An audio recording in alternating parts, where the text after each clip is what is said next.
We moved to Israel in 2003. And then 2005, Ariel Sharon, one of the fathers of the settlement enterprise in Judea and Samaria, came up with this idea, or maybe Bush did, President Bush, to give away Gaza to the Arabs. Because there was Jewish communities in Gaza, and there was also a lot of Arabs, and there was terrorism. They thought that maybe it would be a better idea to give it away. And we said to them, it's the stupidest idea. If you give away this land, they're going to create a terror base right here. And they said to us, no, if we give away this land, and even if they shoot one rocket, we'll smash them. And we said to them, courage does not follow cowardice. You give away this land, they're going to dig in and become a cancer for us, the jihad. And I must say, this is very important.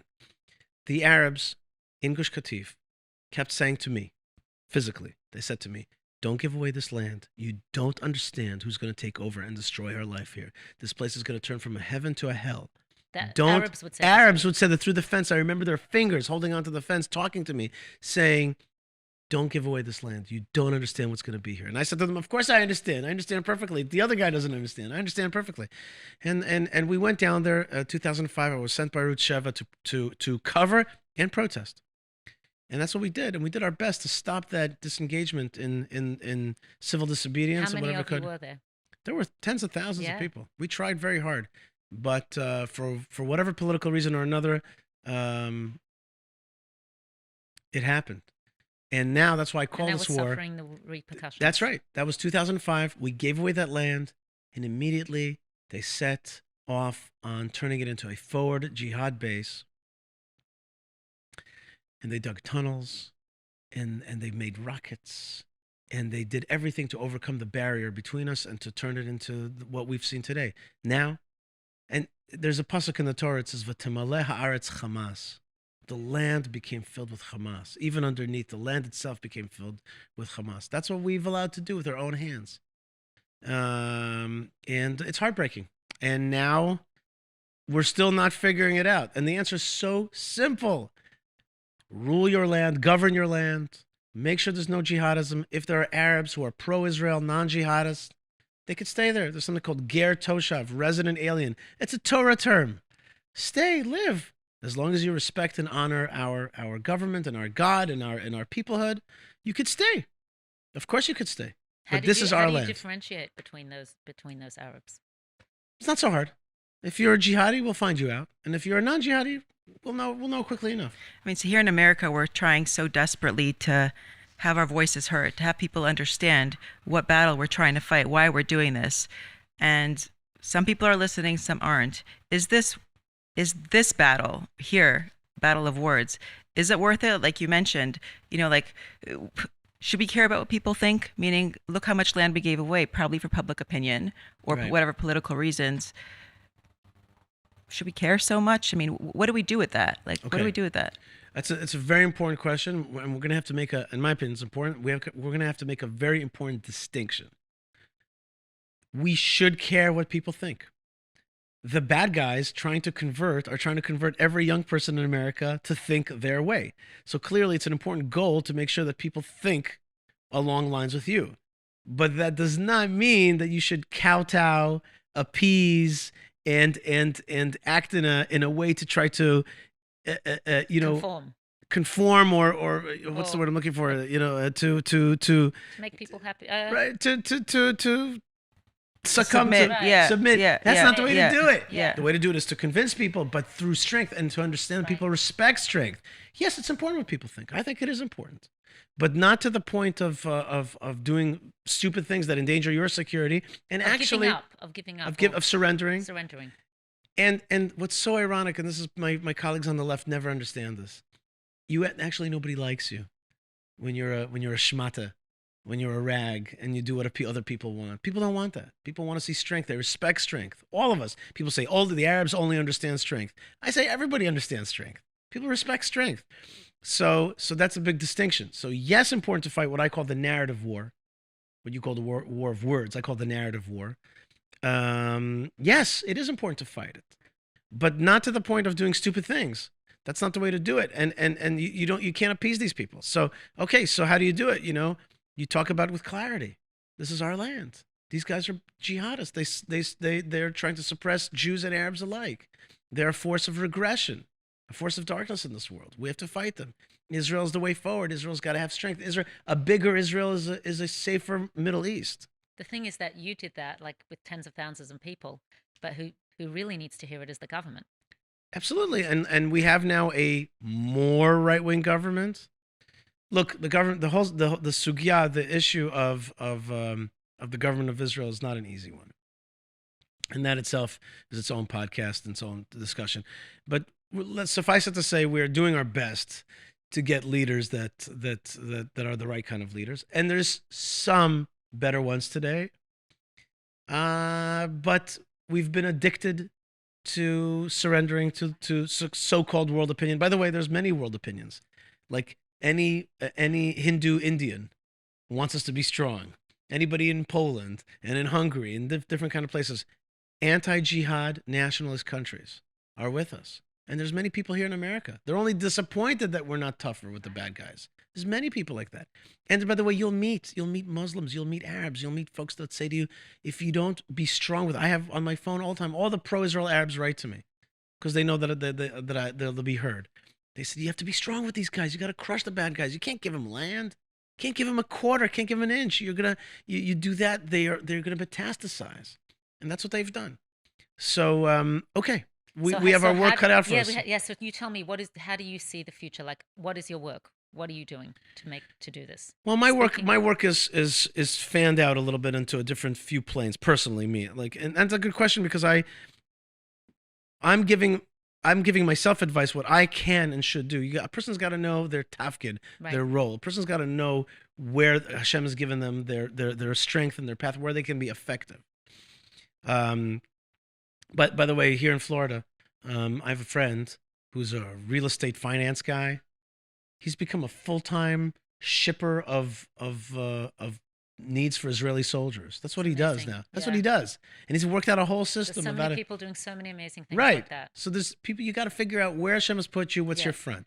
So for me, one front is to strengthen the folks in Judea, not Samaria, because I don't work in Samaria. I know Judea and I know the people. So I'm working with. Can you share the difference between Judea and Samaria? Samaria is the area north of Jerusalem. Samaria is the area north of Jerusalem, the hilltops, the mountains, and Judea is the area south of Jerusalem. And it's based on historical names. To get absolutely. So I'm working with the communities that I can to help them with their needs, especially aggressive folks holding on to the land. I like those kind of folks. That's number one. Really, that's number two, because my first one is Hebron. I work for Hebron, and I'm here today to receive that ambulance and the needs that we have. Can I just give a shout out to my son Zevi, who is a shliach, an emissary right now in Hebron, and inspiring all the soldiers that are there. And they do beautiful work about Hebron. And it's amazing. I speak to my son every day, and he's got this pride and feeling within him. There's no fear in his vocabulary either. He's very lucky because he's on the cutting edge of Chabad Shlichus. Everybody knows that that's one of the best places to be. And you're doing and again it fuses that other Chabad side, which is Hebron and being a soldier. It fuses a lot of stuff together. That's why I'm a big fan of Chabad Hebron. In fact, and just if I make a plug for this, which is I love when Chabad meets Eretz Yisrael. I love that and I think that's the classic way. I think that's the original way. And I think that the anti-secular Zionism thing is passé. We have to pass that now and get into teaching Judaism and strengthening Israel in a Yiddishkeit sense. In any case, so that's one thing. So Hebron, the hilltops, and the narrative war as well. That's why I'm here as well, to speak and to help people get a few words. People need some words. Yeah. Words are, and you were right when you said war of words. You're right. It is a war of words. And sometimes we don't know the words. I see it all the time. People don't know the words. First thing, the word jihad. Say the word jihad. Don't say Hamas. We're not fighting with the Hamas. That's just one jihadist organization. We're fighting with jihadism. Jihadism.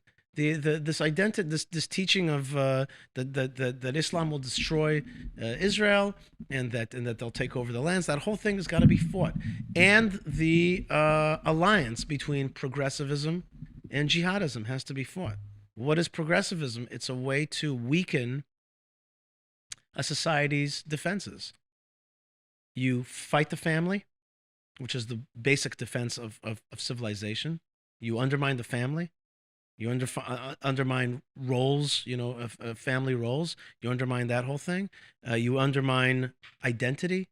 America's not a good country anymore. France is not a French country anymore. You undermine that whole thing, and you also undermine masculinity, not in a sense of males, but in a sense of posture, a warlike posture, a battle posture, and you undermine that. That's what progressivism does. And then the jihad swoops in.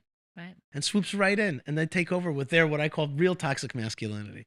Okay, so they're undermining us. We have to know that, and we have to know these words. We're fighting the jihad.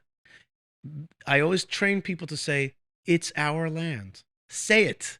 Don't say land. Right. It's our land. Don't say it's Jewish and democratic. Don't say, well, we're trying to share it. Don't say we've done everything for peace. Delete all those words. Say it's our land. We're fighting for our land. We're an ancestral people on tribal lands, or tribal people on ancestral lands. Doesn't matter. We're from this land. We have an ancient connection to this land. It's ours historically and legally, and in a few different ways. We have rights to it, and this is our land. We're going to push back on the bad guys. That's what it is. And you say it clearly. And Bezrat Hashem, our country will start to behave with that clarity. It's not there yet. One person at a time. We have to, do it individually and globally. Respect that the bad guys are also working one person at a time. The bad guys are working on Twitter.